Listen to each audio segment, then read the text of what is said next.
Bueno, Enrique de la Morena, muy buenos días. Muy buenos días. Estuvo aquí la presidenta hace 3 o 4 días, la presidenta de la Comunidad de Madrid, después de aparecer con el adoquín para mostrar el cerebro que hay enfrente, el cerebro de la izquierda.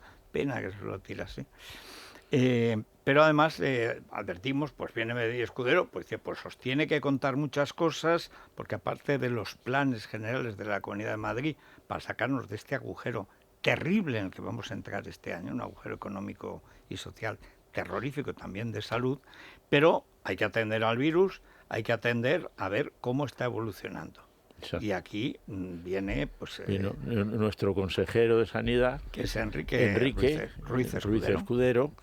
Enrique, bienvenido. Que es hijo de una médico. Vez más. Acuérdate que siempre ya sabes que nosotros yo desde Enrique lo puntualizamos. Y yo los médicos dinásticos. O sea, hay dinastías reales que no valen la pena, pero la medicina sí, ¿eh? Sí. Porque el hijo de médico ya sabe cómo tratar. Y yo lo que yo veo a Enrique, si me pasa algo ya me voy curando. Pero ya en los pueblos pasaba. Llegaba el médico y al entrar el médico en la habitación del enfermo, ya el enfermo se venía arriba, ya estaba animado, se quejaba un poco o no, pero en el fondo se sentía seguro. Sí. Bueno, pues eso es fundamental. Y claro, con Enrique nos sentimos todavía más seguros. ¿Comprende? Bueno, vamos a hablar de una cuestión que lo planteamos aquí, que había además también, no digo bulos, FUNIU, como dice las fake news, o sea, el bulo, la trola, la mentira, la propaganda que se ha hecho siempre. FUNIU, le dice Zapatero el malo. FUNIU, estos son FUNIU, pues es un animal. Bien. Pero a propósito de las aguas residuales y el estudio, venía mucha información, no siempre buena, de origen en Valencia, que es donde también habían empezado a estudiar esto. Entonces, lo primero, Enrique, ¿cuál es el papel del estudio de las aguas residuales en la Comunidad de Madrid? ¿Cómo lo tenéis organizado? El mapa. ¿Y qué efecto tiene eso en el mapa que prácticamente cada semana se va actualizando de los barrios que quedan libres, los pueblos que de pronto se confinan, bueno, o se sujetan o lo que sea, etcétera? Bueno, en primer lugar, buenos días y muchas gracias por la invitación. Y bueno, el programa Vigía es un programa que lanzamos desde la Consejería de Sanidad, desde la Dirección General de Salud Pública, con Canal de Isabel II. Por el comportamiento que tiene el virus, además especialmente en los pacientes que están graves, se detecta en esa excreción del virus, en heces, se puede detectar en las aguas residuales. Entonces, con ese fundamento, lo que fuimos fue evaluar en todos los pozos que tienen de aguas residuales el Canal de Isabel II, que son unos 279, creo que es la cifra exacta. Lo que hacíamos es hacer exactamente una PCR sobre esas aguas, ¿no? Determinar cuál era la cantidad de virus que encontrábamos. Entonces, a partir de ahí empezamos a ver que se toma 1 o 2 muestras semanales, se empieza a evaluar esos resultados. Lo que vimos que es que primero tenía un comportamiento que nos detectaba, o sea que realmente había una correlación entre el comportamiento de la incidencia acumulada de la pandemia y el resultado en heces, y sobre todo lo que vimos, que fue un paso más, vimos que habitualmente se adelantaba a los pacientes que iban a requerir hospitalización. O sea, normalmente lo que nos va diciendo es que con 2 días de antelación, que probablemente si hay un cambio de tendencia y va en ascenso, van a subir las hospitalizaciones. ¿Eso es porque hay mucho asintomático que no ha llegado al médico? ¿O? Bueno, no, principalmente en este caso es porque el paciente grave, claro, la excreción de virus, como tiene tal cantidad de virus en su organismo, lo elimina por orina, por heces, y en este caso se detecta en las aguas residuales. Entonces, claro, cuando detectamos mucha cantidad de virus en estas aguas residuales, automáticamente sabemos que 2 o 3 días después, y sobre todo con mucha fiabilidad. Por zonas, exactamente. Es cierto que ya sería casi perfecto que lo tuviésemos asociado a las zonas básicas de salud, pero bueno, eso ya es más complejo, porque puesto que Canal, la red que tiene, la tiene distribuida, pues hay que contar con las características orográficas que tiene la comunidad y donde tiene, bueno, los pantanos. Que son, por cierto, endiabladas. Sí, que son endiabladas las características. O sea, que parece Teruel. Sí. Que, bueno, una ciudad de 20, 30.000 habitantes y tiene 7 colinas, 12 valles, un río y un precipicio. Pues sí, señor. Bueno, pues es que Madrid también es todo menos llano. ¿Aumenta esa alarma? ¿Qué hace entonces la Claro, Consejería de Sanidad? lógicamente nosotros, o sea, Vigía es una parte de nuestro sistema de detección, ¿no? Aparte está todo lo que hace nuestra red asistencial, tanto la atención primaria como nuestra red hospitalaria, porque ahí vas detectando al que tiene síntomas, ¿no? Que es el que acude a tu red asistencial. Y luego, por supuesto, la realización de test masivos que hacemos en zonas básicas donde la incidencia acumulada es alta, ¿no? Entonces yo creo que todo va sumando en esa red de detección que tenemos que tener de cara a coronavirus. Y a partir de ahí, pues lógicamente es poner en alerta tu sistema asistencial, que es lo que tenemos que hacer en este caso, ¿no? De la detección, sabes que te vas a tener un porcentaje claro de hospitalizados, de UCIs y por desgracia también son de muchos fallecidos. meses, ya han pasado por muchas subidas y bajadas, o sea que Exacto. ustedes tienen casi el mapa. Es como los primeros mapas policiales que aparecían en la tele, que aparecían las luces haciendo así. Bueno, pues es prácticamente eso, pero mucho más, porque son 270 pozos. Sí, 279. Y hay que decir que llevamos, además lo estaba comentando con Antonio Zapatero, como dice muy bien usted, Zapatero el bueno, y con él esta mañana era la primera vez desde que tenemos el sistema de vigía, que fue más o menos en verano cuando lo pusimos en marcha, que hemos tenido 4 semanas seguidas de descenso en la detección en aguas residuales de coronavirus. Generalizado. Y es algo que no habíamos vivido en la segunda ola y en esta sí que lo tenemos. Y de hecho, claro, la incidencia acumulada no llegamos a estar en 1000, estuvimos en 999 y creo que el dato de hoy estaremos sobre los 370 de incidencia acumulada a 14 días por 100.000 habitantes, que es una cifra que indica que esa tendencia continúa bajando, lo cual... ¿Y con qué tiene que ver? Porque hablaba yo ahora fuera, el viernes los chavales no tuvieron clase. Hoy no tienen clase, están en Semana Santa aquí en Madrid.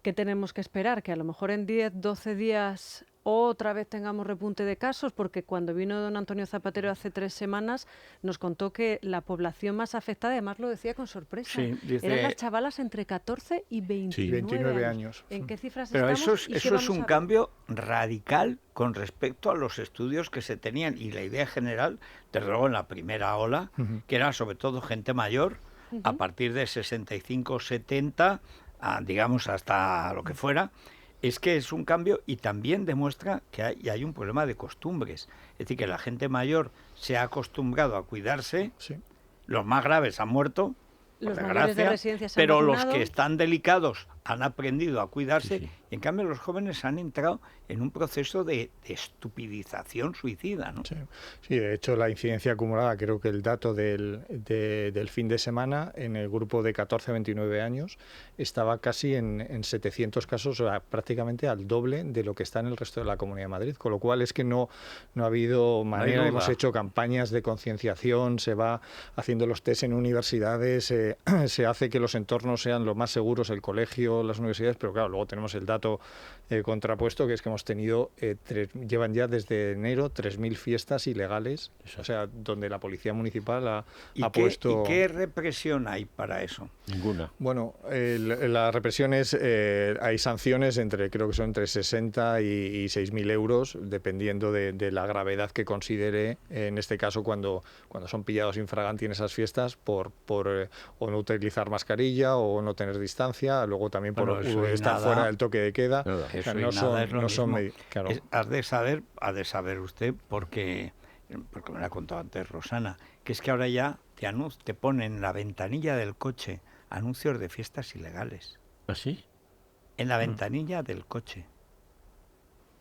O sea, hay barrios donde ya es tan sistemático, el negocio se ha organizado ya de tal manera que te lo anuncian. Sí, los pisos turísticos son los que están haciendo un daño tremendo, que eso es lo que tenían que quitarlos. Bueno, es que no se sabe lo que pasa ahí, pero sobre todo lo de las fiestas.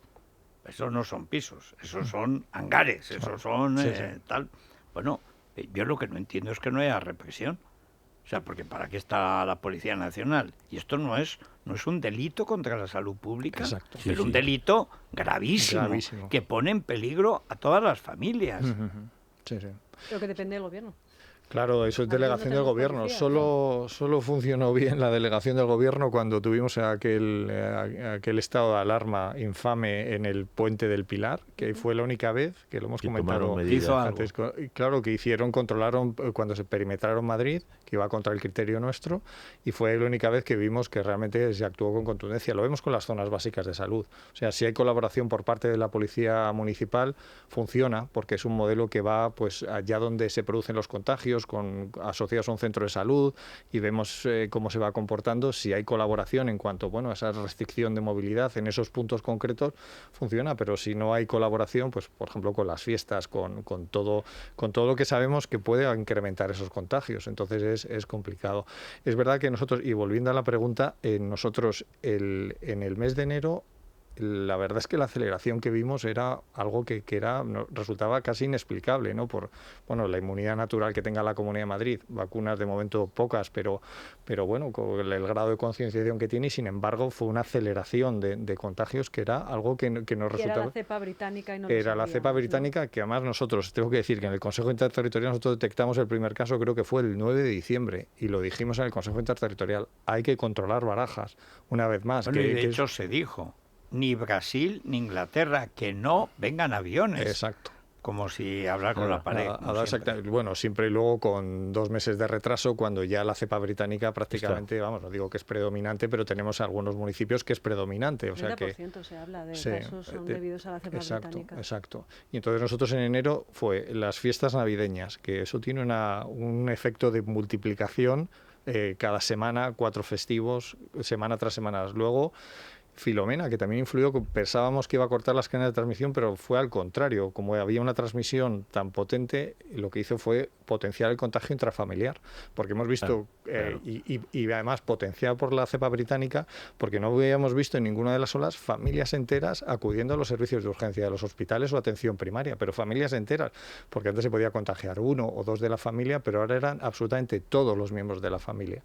Y entonces, a partir de ahí ya fue cuando hicimos, yo creo que el pico fue el 20 de enero, creo que fue el pico máximo de contagios, y a partir de ahí ya empezó el descenso, pero es verdad que excepto en las UCIs, que está siendo más lento, en hospitalización, en incidencia acumulada, o sea, está siendo un descenso que no habíamos vivido ni en la primera ola, estando todos confinados en domicilio, ¿no? ¿Cuánto tiempo cree usted que podíamos estar en 100 abajo, que es lo que se entiende que sería lo ideal? ¿Cuánto tiempo más o menos a este ritmo? Yo calculo, si seguimos a este ritmo, es verdad que luego cuando empiezas a bajar la incidencia acumulada, cuando tienes incidencias muy altas, el ritmo va descendiendo, ¿no? En esa velocidad de bajar las incidencias acumuladas. Pero nosotros, si siguiésemos a este ritmo, hay que calcular, además hay que ver las curvas, todas se comportan igual, con mayor o menor dimensión, ¿no? Tenemos 2 meses de incremento de casos y 2 meses de descenso, en términos generales. Puede ir una semana arriba, y llega la Semana Santa. Exacto. Para la que... pero eso es en abril.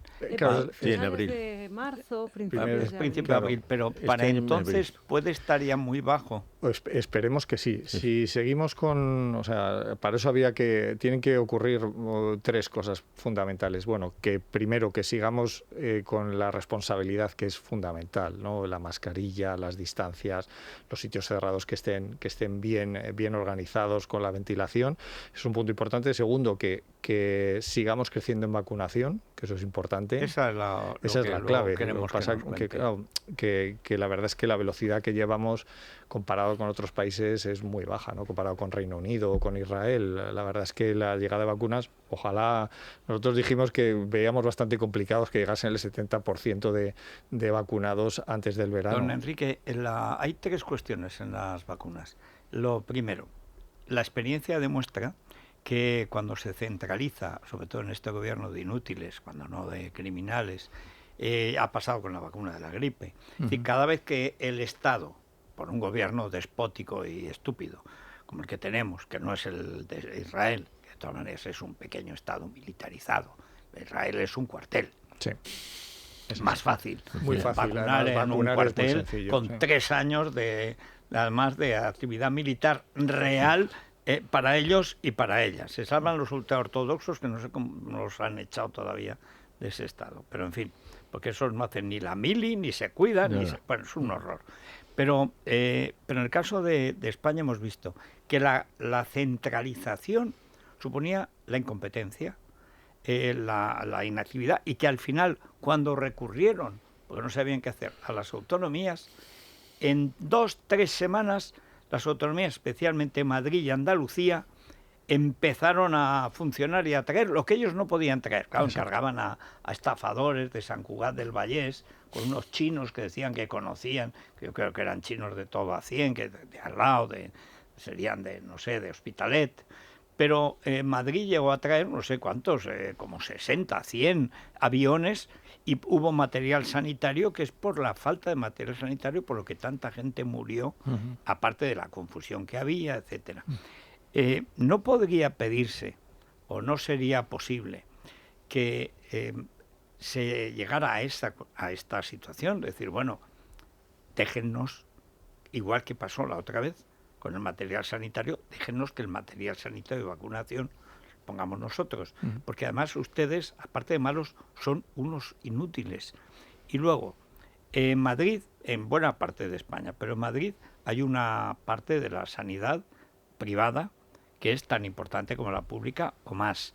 Tenemos los hospitales, las aseguradoras y tal, y además tenemos de refuerzo también la estructura militar, que puede ayudar, porque eso además tiene, digamos, una estructura muy ágil y muy preparada. ¿Qué planes, digamos, alternativos a esperar que lleguen las vacunas, que a este paso llegarán el año que viene, tiene la Comunidad de Madrid? Bueno, nosotros, además, como administración responsable que tenemos que ser, nosotros hemos hablado con todas las farmacéuticas, además por una razón lógica, independientemente de que haya una compra centralizada, para tratar de si hubiese alguna vía para poder realizar esa compra. Hemos explorado todo el mercado y sobre todo también porque a día de hoy no ha habido semana que no hayamos tenido una contingencia con la recepción de las vacunas. Todas las semanas pasa algo, recibimos menos, bueno, esta última ha recibido más de la AstraZeneca, pero eso es muy difícil, con esa previsión que no se cumple, es muy difícil establecer una planificación clara. Entonces nosotros, claro, a día de hoy no hay opción de comprar la vacuna fuera de esa compra centralizada que establece el Gobierno de España con el resto de países europeos. ¿Porque no quieren las empresas o porque no les deja el Gobierno? O por... Yo entiendo que es por el acuerdo marco que han alcanzado a nivel de gobiernos. Y entonces Pero este es el acuerdo marco también de la Unión Europea. Sí. Porque lo digo porque después del fracaso estrepitoso de doña Úrsula con AstraZeneca, hombre, deberían abrir la mano, es decir, ya han demostrado que son unos incompetentes. Hay viajes que empezaron por 200.000 euros, ahora están en 100.000 euros, que vas a los Emiratos, vas a Dubái, y ya 15 días a todo lujo y vuelves ya con las 2 dosis de vacuna. Sí, sí. Es decir, ya se ha establecido, como siempre que se centraliza, y hay mercado negro. Por lo tanto, hombre, deberían tener al menos la humildad. Doña Úrsula, que es una soberbia alemana, lo tiene todo. Es de la extrema derecha ecologista, o sea, lo peor de la derecha y lo peor de la izquierda. Bueno, pero es que además la han engañado, los de AstraZeneca, es evidente que la han engañado. Hemos financiado, recuerdo un artículo de Rafael Matesanz que publicó en El Mundo diciendo, es evidente que el dinero que hemos puesto para que esto pudiera tener una gran dimensión, nos han engañado.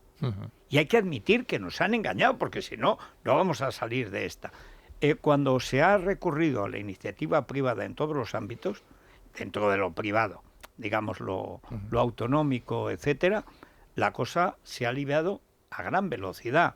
Hay un mercado. Israel, recuerdo que, no sé si era usted o era el Zapatero el Bueno, el que nos dijo, vamos a ver, Israel está pagando ahora 6 veces más caro la dosis para poder poner la segunda dosis cuando hay que ponerla. Sí. ¿Por qué? Pues porque hay un mercado negro generalizado.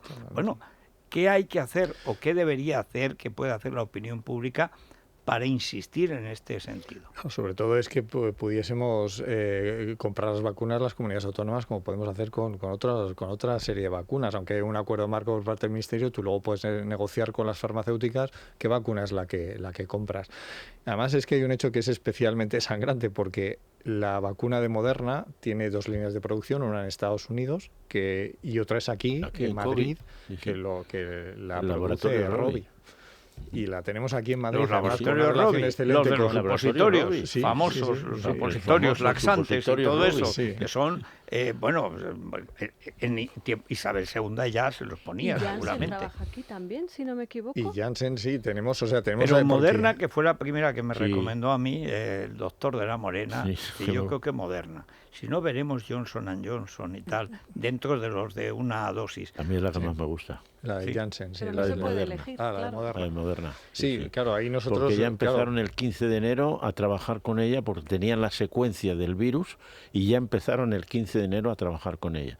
Y además el director técnico es un español es un y español. madrileño. Sí, señor, sí. Es un español y madrileño, es químico. Y aún así no se puede hacer nada por parte de Nada, la, de del momento, gobierno de la comunidad. claro, De nosotros momento. hemos intentado que, porque si pudiésemos hacerlo, lógicamente lo Y no haríamos. pueden porque convencer a alguno, incluso ahora Lambán está malo, tal, no sé, que allá tienen un consejo interterritorial, Sí. que un día les van a envenenar el café o algo, pero mientras tanto no pueden hacer, no digo un plante ya, algo más, decir, bueno, necesitamos volver a lo que pasó con el material sanitario. Ujú.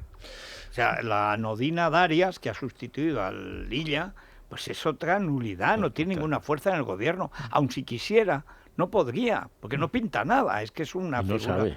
No, ni No sabe, sabe. y aun si supiera, en el gobierno tienes que tener peso para que te hagan caso realmente, fomento, defensa, interior, los ministerios que tienen infraestructura. No tiene nada, está todo transferido. Totalmente. Y sobre todo, que es la mejor inversión. O sea, es que la vacuna se ha comprado a los países que tienen vacunaciones con porcentajes altos de población, como puede ser Israel o como ha sido Reino Unido.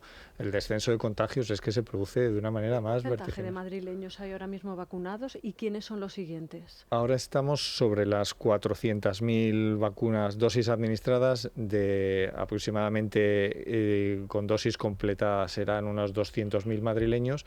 Entonces ahora se ha establecido un orden digamos, de priorización con respecto a quién hay que vacunar. Bueno, ya se sabía el orden. Primero eran personas en residencias, personal sociosanitario, personal sanitario, lo que consideramos personal sanitario de segunda línea. Y a partir de ahí ya empiezan grandes dependientes y luego, si tienes un número de vacunas suficiente, entras por grupos de edad.